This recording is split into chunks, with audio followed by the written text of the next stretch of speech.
Halo Sobat Kredibel, di materi sebelumnya kita telah mempelajari tentang pelaksanaan kontrak PBJP. Untuk materi kali ini, kita akan membahas materi tentang penyelesaian sengketa kontrak. Simak video ini sampai akhir ya. Dalam melaksanakan suatu kontrak, maka para pihak harus melaksanakan kewajiban dan hak sesuai ketentuan dalam kontrak. Apabila selama pelaksanaan kontrak, salah satu pihak merasa dirugikan, maka diupayakan tindakan yang terbaik untuk mengatasi keadaan tersebut. Namun demikian, tidak menutup kemungkinan juga terjadinya perselisihan kontrak atau sengketa kontrak. Penyelesaian sengketa kontrak dilaksanakan menggunakan cara litigasi atau penyelesaian sengketa melalui proses persidangan atau non-litigasi melalui lembaga alternatif penyelesaian sengketa. Di Indonesia, penyelesaian non-litigasi ada dua macam, yakni arbitrase dan alternatif penyelesaian sengketa. Lalu, apa sih tujuan dan manfaat penyelesaian sengketa kontrak? Tujuan penyelesaian sengketa kontrak sebaiknya diselesaikan melalui alternatif penyelesaian sengketa. Hal ini karena beberapa hal berikut ini. A. Meringankan atau mengurangi tumpukan perkara, biaya, dan penundaan di pengadilan. B. Meningkatkan partisipasi masyarakat secara langsung dalam proses penyelesaian sengketa. C. Memudahkan akses keadilan. D. Menyediakan penyelesaian sengketa yang efektif. Selanjutnya, apa yang menjadi penyebab dari sengketa kontrak? Penyebab terjadinya sengketa kontrak ada bermacam-macam, baik dari faktor internal maupun eksternal. Faktor eksternal dapat terjadi karena kondisi yang tidak dapat dikendalikan oleh pelaku perjanjian. Contohnya adalah keadaan ekonomi dan keamanan yang tidak stabil, perubahan sosial budaya, politik, kebijakan pemerintah, serta kondisi alam atau cuaca yang mengakibatkan perubahan biaya, waktu, dan mutu. Sedangkan dari faktor internal dapat muncul dari sisi pejabat penandatangan kontrak dan penyedia jasa. Contohnya adalah keterlambatan waktu pelaksanaan, perubahan jadwal pelaksanaan, penundaan dan penghentian pekerjaan, kegagalan pembayaran, dan lain sebagainya. Nah, berikut adalah penjelasan tentang bagaimana cara melakukan penyelesaian sengketa kontrak.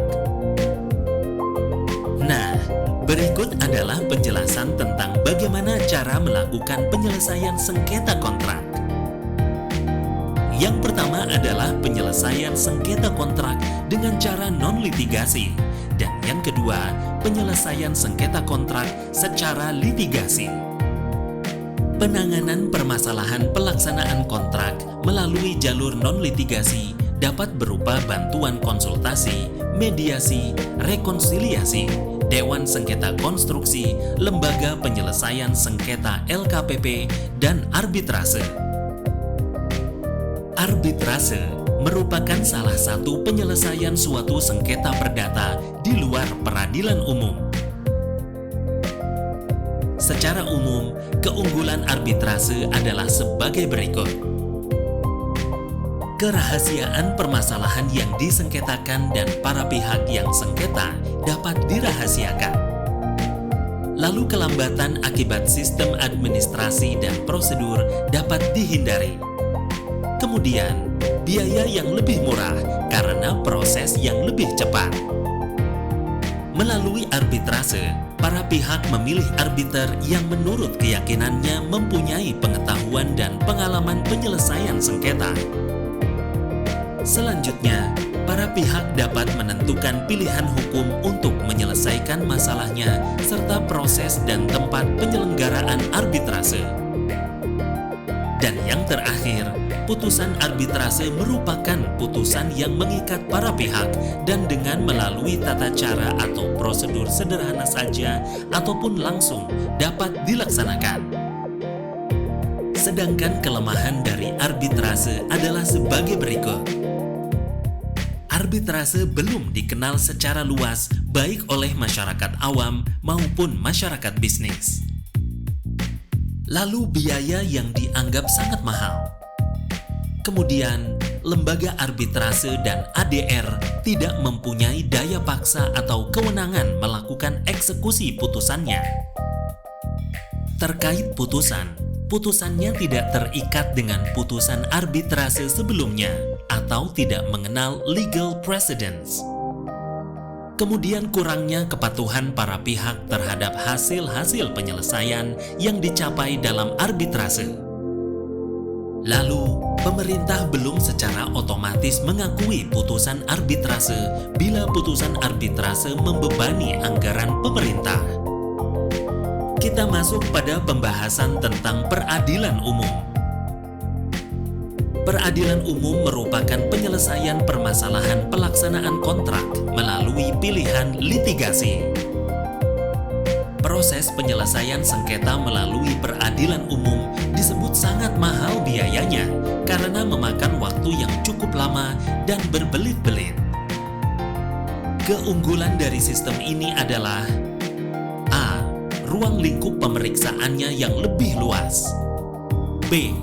Pertimbangan hukum yang lebih luas di mana hakim dan para pihak dapat mengajukan berbagai pertimbangan dasar hukum dalam suatu pendapat. C. Biaya peradilan yang relatif lebih murah dibandingkan cara lain. Sedangkan kelemahan dari sistem ini adalah A. Kurangnya kepastian hukum dan B. Waktu yang panjang untuk mendapatkan putusan hukum yang tetap. Demikian penjelasan tentang penyelesaian sengketa kontrak. Sobat Kredibel sebagai pelaku usaha dapat memilih bagaimana cara penyelesaian sengketa sesuai dengan permasalahan dan cara yang lebih efektif untuk penyelesaiannya. Sekian video kali ini dan sebelum melanjutkan ke tahap selanjutnya, yuk kerjakan kuis berikut ini.